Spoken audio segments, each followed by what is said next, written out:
好多人去阿里山都會忽略嘅地方，但其實呢度都有好多好去處噶。台灣另類玩法第5集，6個中部必去嘅地方，睇到片尾有手信送俾大家，想知點樣拎到就記得睇到最後啦。中部喺阿里山嘅山腳，係去阿里山嘅必經之路，有巴士來往嘉義市，自駕半個鐘內就到。呢度有又豐富又好食嘅早餐，中意飲咖啡嘅一定唔可以錯過佢哋嘅手沖咖啡同冰滴咖啡。我就中意飲啖氣冷萃紅烏龍。呢度嘅 lunch 同炸物都好出色，一定要喺呢度買埋手信。呢度盛產芭樂，所以有好多芭樂製造嘅產品。我最推介芭樂梅芳快酥，信我，你食完一塊就會想買一箱。外面有空間俾小朋友放電，仲可以餵雞。如果想餵多啲動物，可以去文寵村，有超多可愛嘅動物，有情緒穩定嘅卡奇巴啦，一大群兔仔，黑面嘅笑笑羊。晚年梗係要同馬影相啦，仲有遊樂設施俾小朋友玩。呢間 cafe 除咗有好精緻嘅美食，田園風嘅環境超適合打卡，仲有餵乳牛體驗，佢哋爭嚟爭去飲奶嘅畫面好搞笑。當然仲要飲新鮮牛奶啦。住喺露營車露營，望住一大片草地，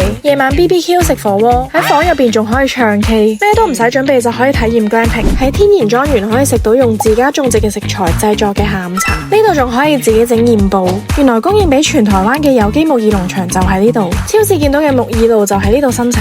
follow 我再留言就會收到中部旅遊攻略，我會喺入邊抽出3個獲得呢個好好食嘅方塊酥。如果未睇前幾集嘅台灣新玩法就快啲重溫啦，我會帶你哋去一啲深度另類慢活嘅地方。我係阿 Net，如果中意呢個系列嘅話就記得 follow 我啦。